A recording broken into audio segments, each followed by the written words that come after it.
pulutan. Daming pulutan. Yun. Parang ang kaunti lang pero pag nilapitan mo, ang daming ulo niyan mamaya. Madadaanan namin yan. Liliparan yan.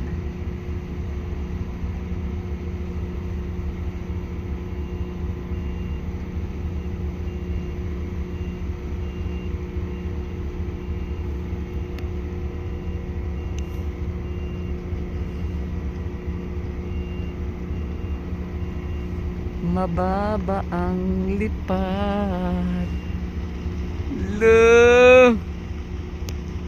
Daming pulutan, no? Pulutan.